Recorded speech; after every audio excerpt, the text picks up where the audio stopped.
there, internet friends. I am in a unicorn onesie today. A whole, full body, with a tail and everything. Cozy unicorn onesie. For a very special reason. I need the protection. Because in today's video, it has been requested, and when I mentioned it to some people, they got excited about this, and I'm ready to dive in. Today, I will be reading bad reviews of my books. The unicorn is here to protect me, and I have a big mug of eggnog. So, this is my fox mug. I also have a candle that's in this same mug. I have to make sure not to mix them up. I haven't so far. Anyway, I'm going to attempt to either accept the criticisms or justify myself, because it's so rare that you get to actually answer, and I don't want to be one of those people who just immediately gets into internet fights online in the comments section. But sometimes I do feel the need to point out that just because a book has negative reviews doesn't necessarily mean it's a bad book. It's something we all have to remember, reading the actual reviews and what they said and taking them objectively. So, let's dive in. Let's see how long until I have a panic attack, because my anxiety does not let me do this. Some of these I probably haven't read. Some of them I have. Some of them I've just started ignoring and not reading the negative comments because my emotions can't handle it. But I feel pretty well armored in my unicorn with the potion of strength that is the eggnog fueling me. And I have all of you guys who I feel like are on my side. So, let's get started. I should note, just spoilers everywhere from here on out. The potential for spoilers, at least. Not every single comment has a spoiler, but some of them definitely delve into some plot things that happen that I would like to dive into. Nothing major, but some interpersonal character relationships might get discussed. And I just want to warn you. So, let's have fun.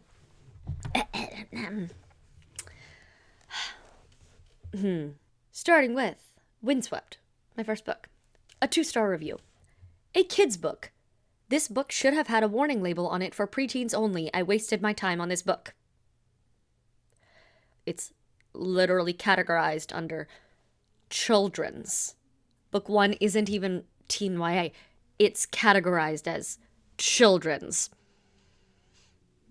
Maybe it should have had a different warning label. If you can't read, don't try this book, because obviously this customer has issues in that area.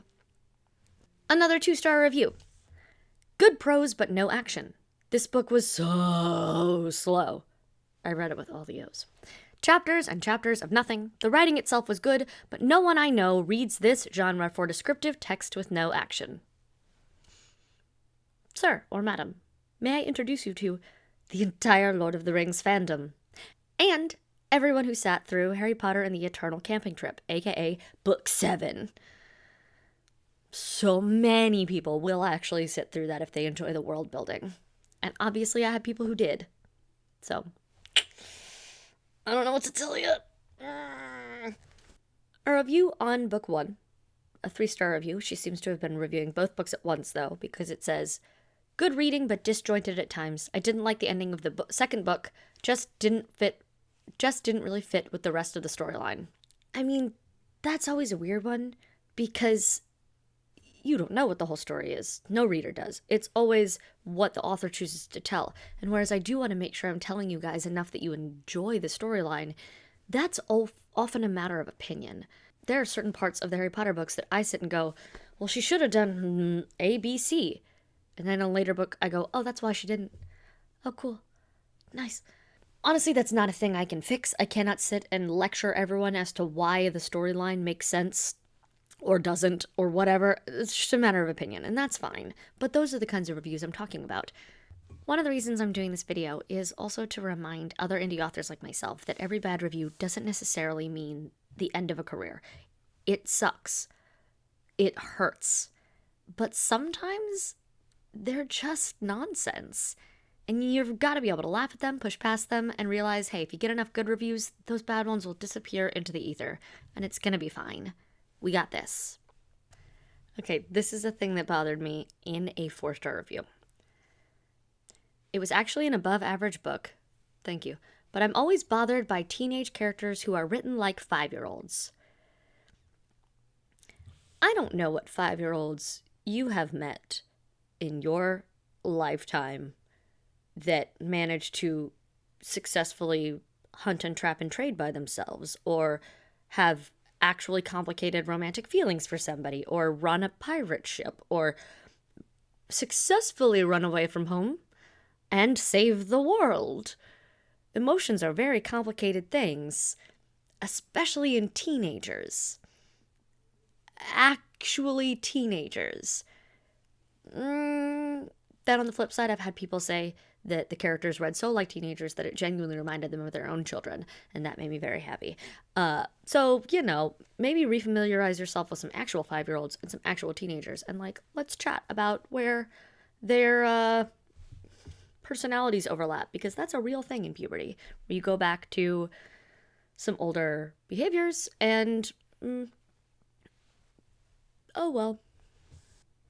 I forgot. For this project, I must also open Goodreads, because I've been exclusively looking at Amazon, because Goodreads reviewers are meaner, and I avoid it.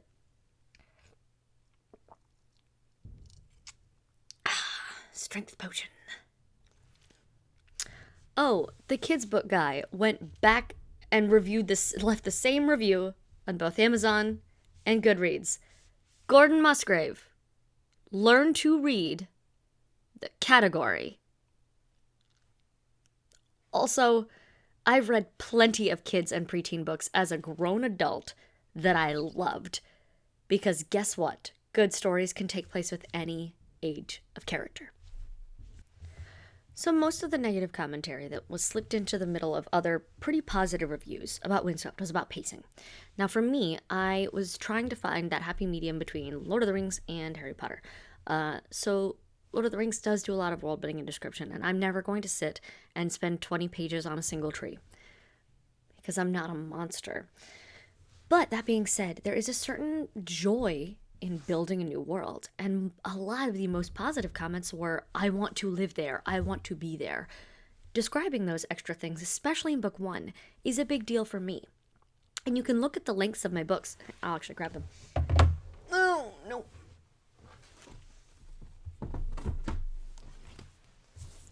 You can look at the links of my books and see that Windswept Book 1 is slightly longer than the other two. Book 1, Book 2, Book 3. Because there was a lot of world building to set up. There was a lot of magic system that had to be developed so that I don't have to spend that long in the other books.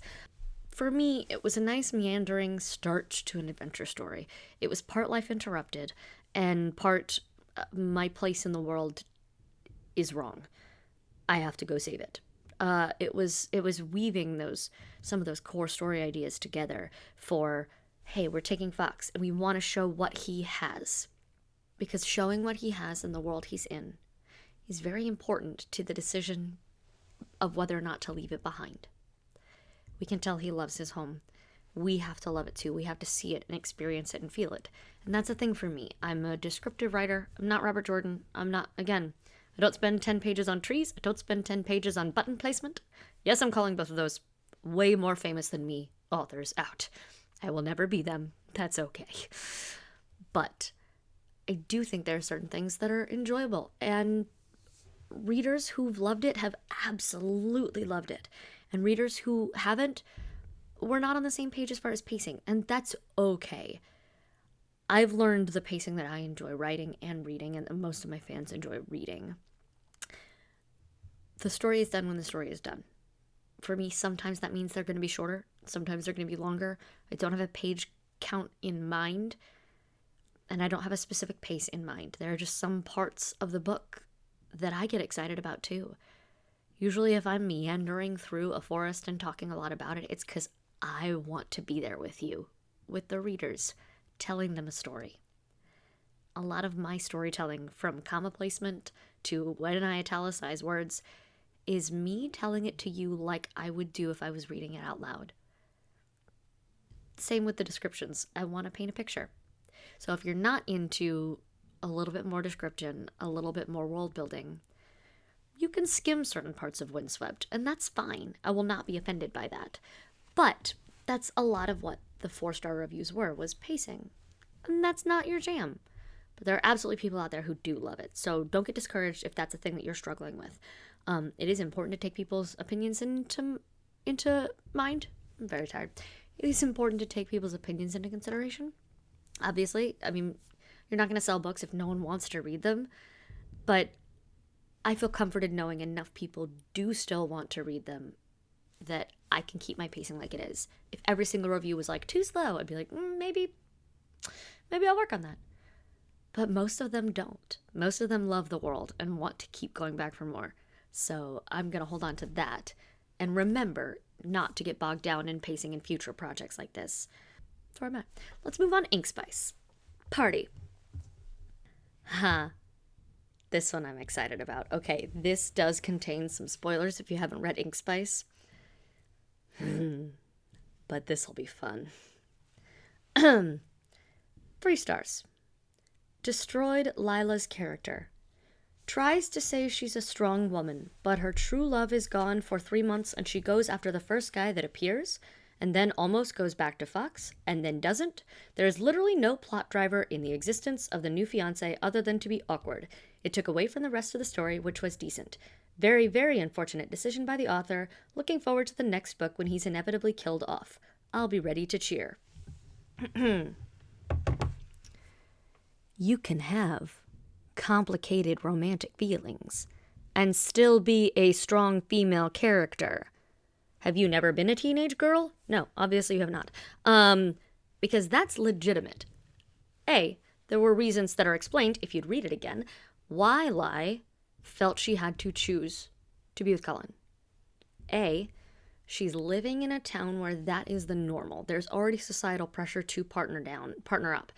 And with Fox not just missing, but not writing for so long, that's a natural inclination to find somebody in a town, in a world, in a time where people alone don't last very long.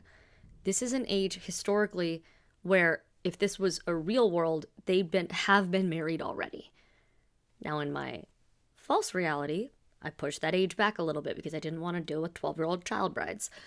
But the mental and emotional and natural instinctual drive to connect and pair bond with somebody is genuinely real. She never called him her true love. She, in a moment of, oh crap, my best friend is leaving me, I think I might love him, at the end of book 1, said, you better come back, I'm not marrying anyone but you. The word love was never ever used. Yes, she has very strong feelings for him. He's the only man who she's known her most of her life. She's allowed to explore the things and still be a strong woman. She's allowed to have complicated romantic feelings and still be a strong woman. And if you don't think that actually happens in real life, you need to talk to any of your female friends. Because that is genuine and real and relatable for a lot of women. They like seeing the fact that this character, who is really kick-ass, honestly, can go through this. They're interested to see what decision she's going to make. Spoiler alert for Wayfinder, Book 3. I don't kill him off. I find a non-cliche way to deal with things. Because I'm good at my job. And because there was no reason to kill him off. He had an actual plot reason to be there. And because I adored the character. So he has an actual plot reason to leave. Just killing him off doesn't force her to make a choice. Which is the point. A lot of these characters have lived in a town where they don't have a choice. They get to pick who they marry a lot of the time, but they pretty much live and die in Thika Valley. They inherit their family's businesses. They don't get to go and do new things. Lai has chosen to go do a new thing. That doesn't mean she doesn't still have connections to the ways of the past. And Fox chose to go do a new thing. This is all about people making choices. Every single book has been about somebody making a choice.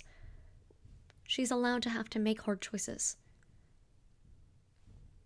And it doesn't make her any less strong, and it doesn't ruin her at all. In a lot of people's opinion, it actually made her much more real. So I look forward to more people reading Book 3, so they get to see how awesome she continues to become, despite or because of having romantic issues. As of right now, there's not really any negative commentary regarding Wayfinder because it's brand new. Thank you everyone who's been leaving me 5-star reviews. The one briefest thing during the one 4-star review I got was Caitlin's proofreader seems to have let her down a little bit. One of my main proofreaders was my father, who was dying at the time. I'm not exaggerating. He literally had cancer and could not read. So some things are gonna slip through the cracks. I am not apologizing for that. We are all human, and I'm an indie author doing the best I can. My sister is my other proofreader, who was taking care of my father at that time. So, family drama got in the way. I apologize for that. Nope. I just said I didn't apologize. I do not apologize for that. I take it back. You get no apology from me.